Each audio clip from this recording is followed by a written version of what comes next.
Happy New Year! I don't know about you guys, but it's been a little bit of a rough start so far in the Cooking Dad household. But like my grandpa always say, when life gives you tough meat, yes, do it. So let's go grab some tough meat and cook the hell out of it.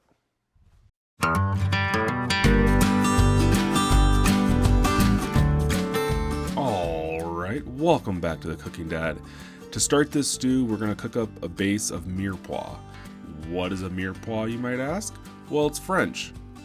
And all it means is onion, celery, and carrots. We're going to dice these all up and we're going to put a sweat on them. And to start, we're going to do the carrots. Make sure to wash them, clean them.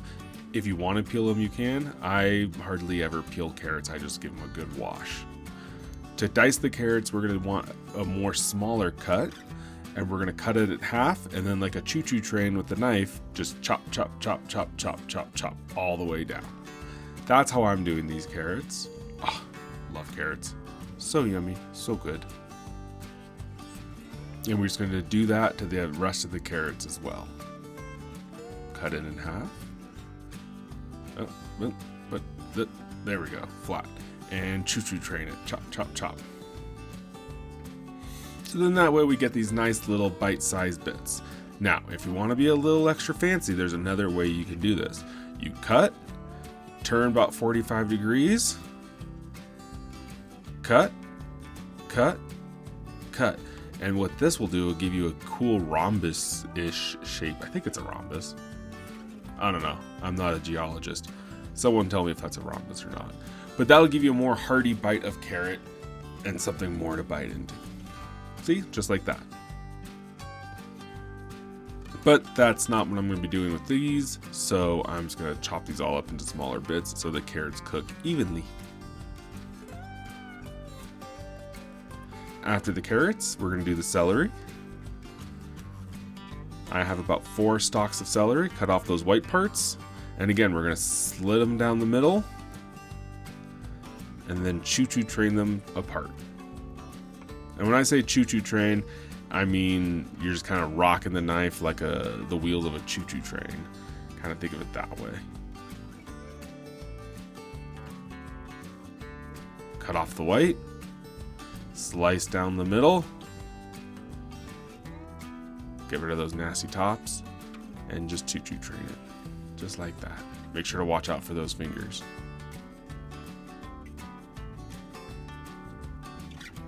And that last little bit, and we'll get rid of it.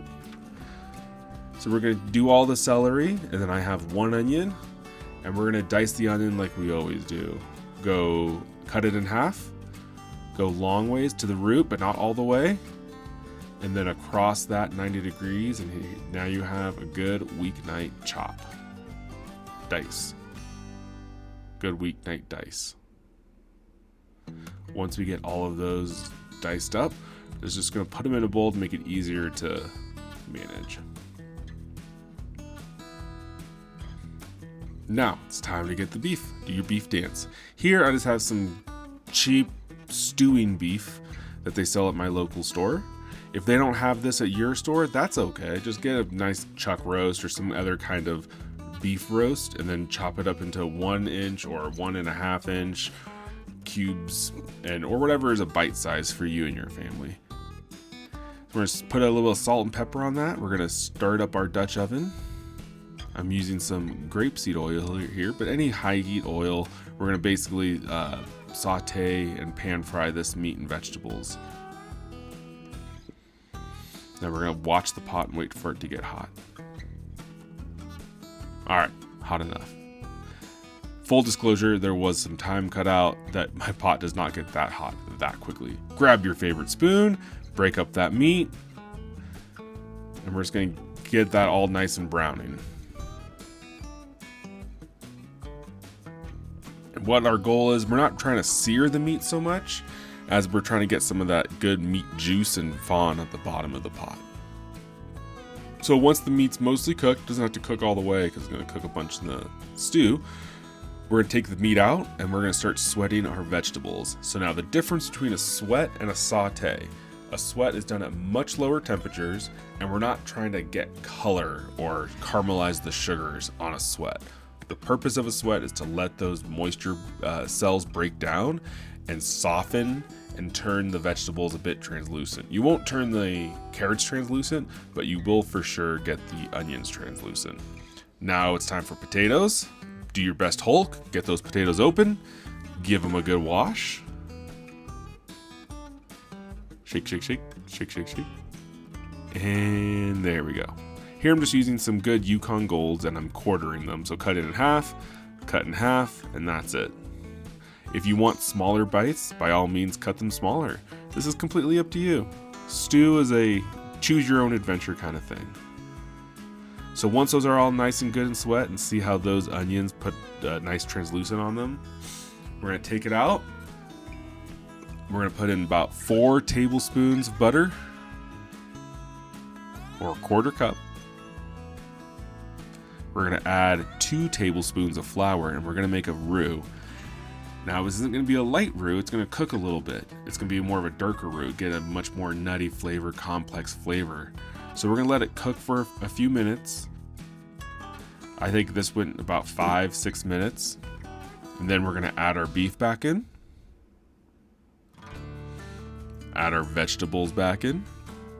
Make sure you get all that yummy goodness.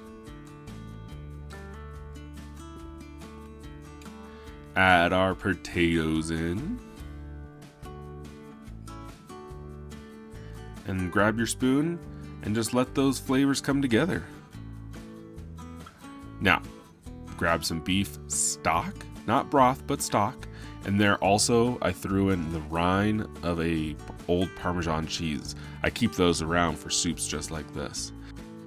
The reason why you want stock and not broth is because stock has a much more full mouthfeel to it than broth, which is what you want for stews like this. We can't forget the wine. Make sure to taste it that you like it. Love this wine. This is our go-to. And we're gonna add about that much. That was about a 1/2 cup, maybe a cup. Go with how you feel. The beauties of stew is that you can't really mess it up. You add what you want, you don't add what you don't want. Here I'm adding 2 bay leaves and also some thyme, about a teaspoon of thyme. Never have enough time, right? But yeah, as I was saying, like stew, you look in the kitchen, see what you have, and then you let it stew together. Let all those flavors come together, and generally it's gonna be pretty good. So we're gonna let that sit and cook for about an hour. Now we come back, everything's getting to know each other. It's still a bit on the thin side for me, so I'm gonna add a little bit more flour. Here I'm adding about another tablespoon of flour. And then we're gonna stir that all together and we're gonna let that cook.